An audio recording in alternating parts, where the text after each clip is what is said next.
Hello, AIdan O'Rourke. Hi, Tom. Welcome to the Nice. Playtime Interval Interviews. And Thank you. you're coming to perform with us next week.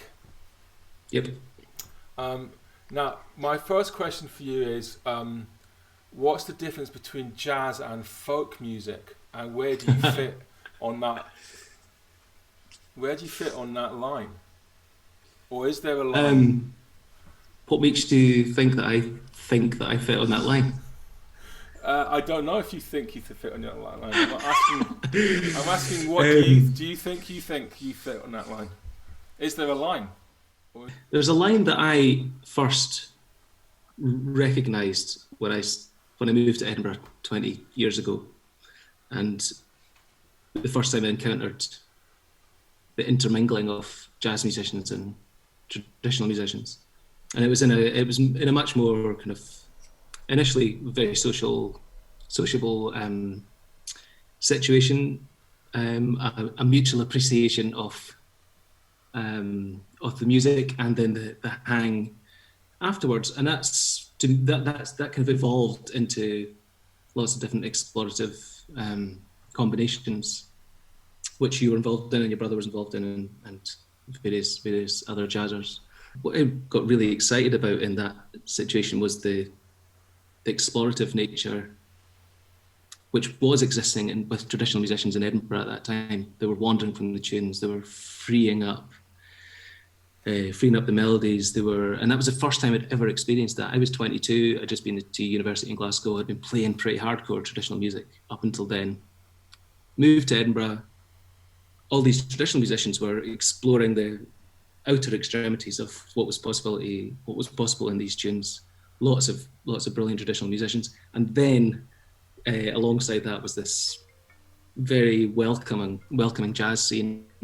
And I recognised a lot of Venn diagram crossovers between those explorations. And I think a jazz musician from that era would be talking about how they got excited by the melodic possibilities of traditional music. So I think, and it resulted in lots of different brilliant combinations. So short answer, yes, I fit. I think I fit in that line.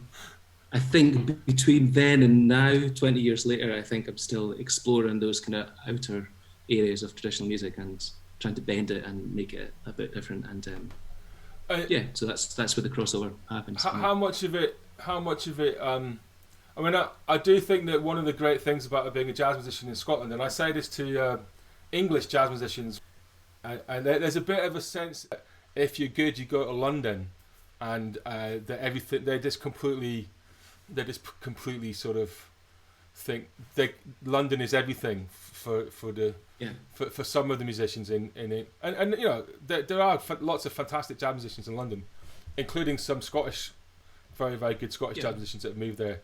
Rachel Cohen and Callum Gourlay and people like that. But one of the things I say to them is one of the real joys about living in Scotland is this close relationship between the jazz musicians and the traditional musicians, and it definitely very much happened in Edinburgh. As much, you know, it's one of the places it really happened.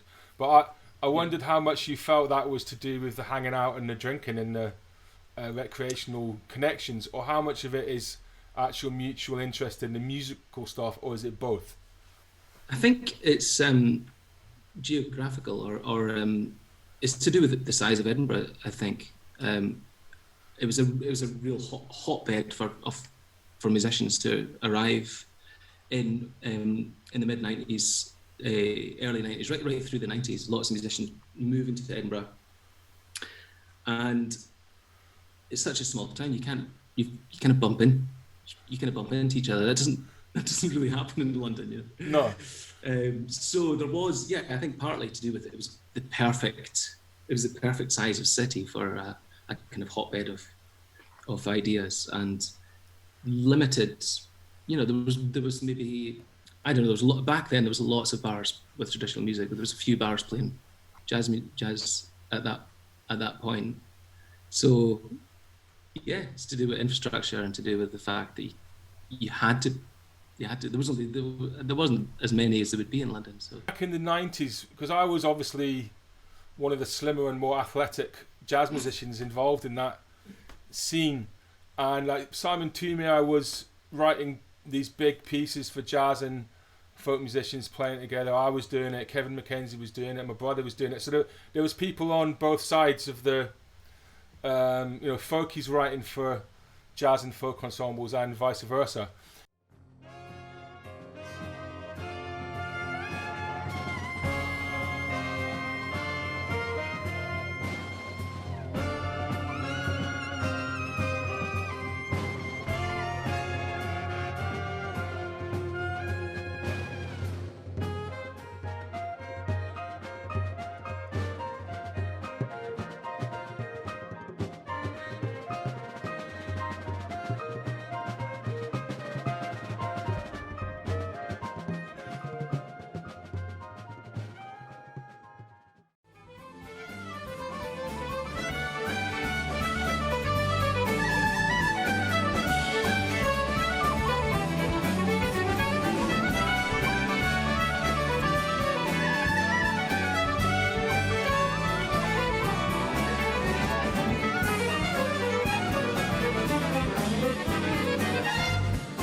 One of the things that I think is very exciting and has changed is that a lot of those projects in the 90s, the folkies would play the tunes, obviously brilliantly, and then the jazzers would improvise, and it was kind of like they were in each group was in their silo of skill set, silo, and it feels like that's starting to really change, and me and I don't know if you've ever heard of Martin Green from Lao.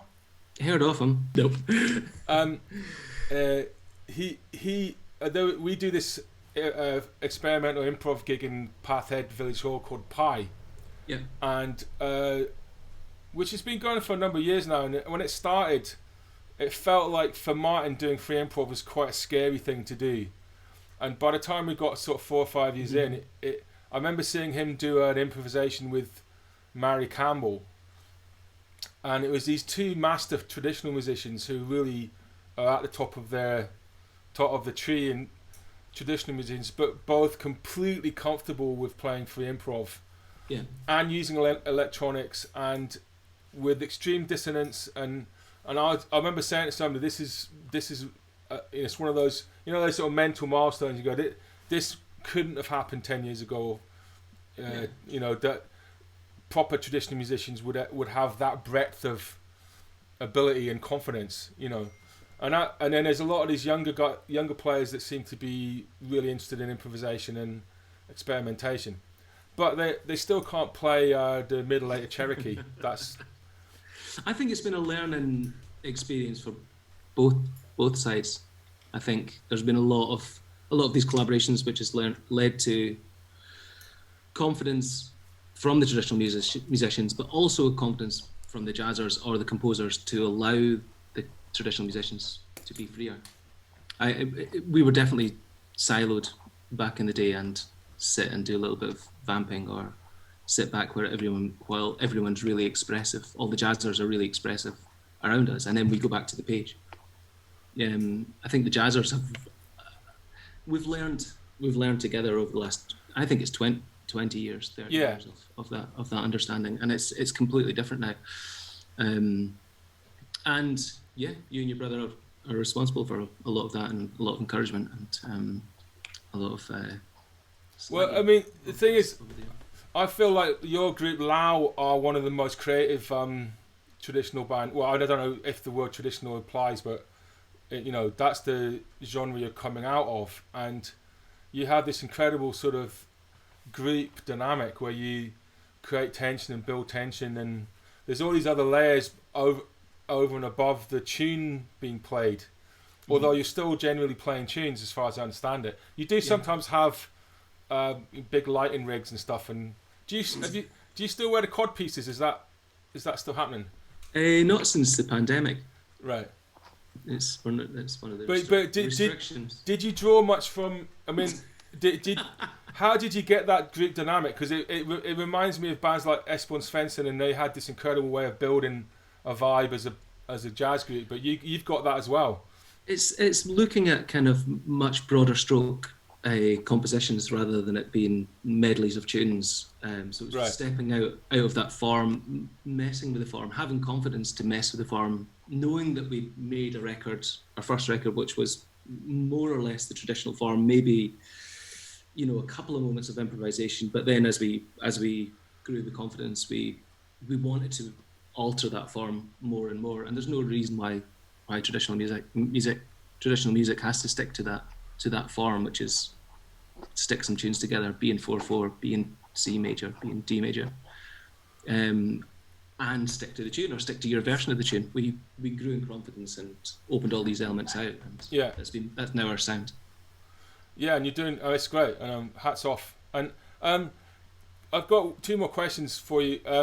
You claim to be from Oban, and your name's AIdan O'Rourke, but it sounds like such a perfect folk musician name that you might have made it up. And is that actually your real name? You've been doing your homework, Tom. You've been looking at my Friends Reunited page from school. Because your name actually is Rupert Johnson. Alan Smith. Yeah. It is actually my name. Yep. The final question I've got for you is, coming to play with jazz, like improvised music with jazz musicians for folkie. How does that feel as something that you're going into? What kind of normally or just now? Well, both. Normally, probably a little bit terrified. Because probably of why? A little bit intimidated.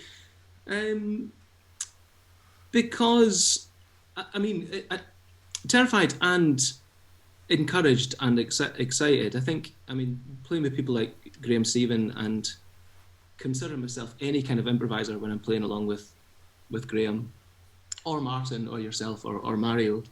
I mean, it's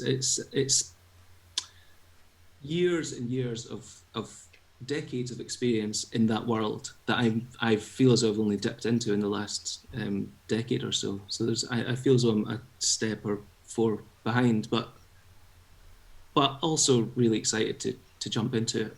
And currently, just really dying to play.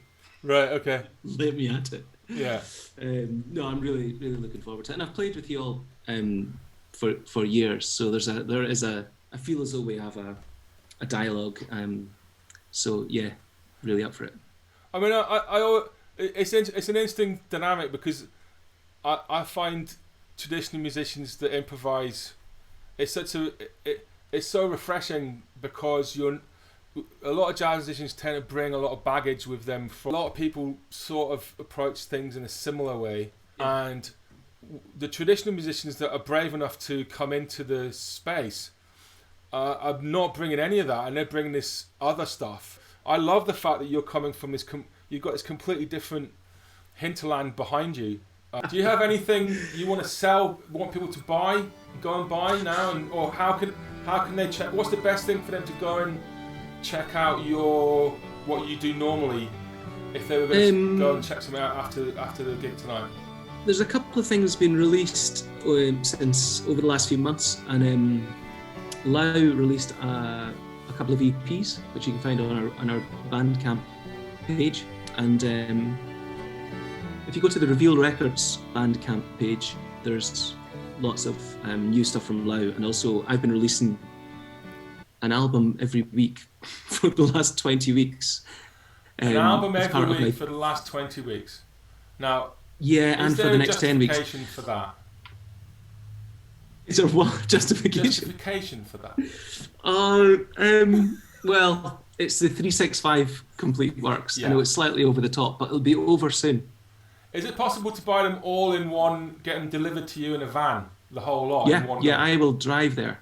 Yeah. How much space does it take, the entire thing? Entire collection. It'll fit in a transit. Just. Is it a truck set?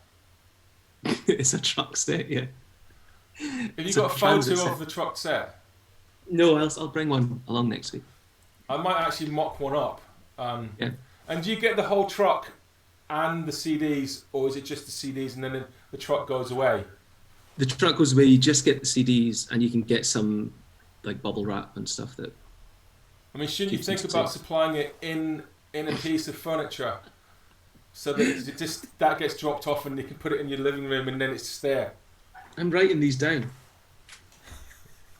Ideas. I mean, I have got a genius for packaging. People just don't come to me early enough, you know. I know. You've had experiences with that, haven't you? I've experienced with people not coming to me early enough. Listen, it's really great to talk to you, and I'm looking forward very much to playing music with you next week. Lots of love. Thanks for asking me. Cheers, Tom.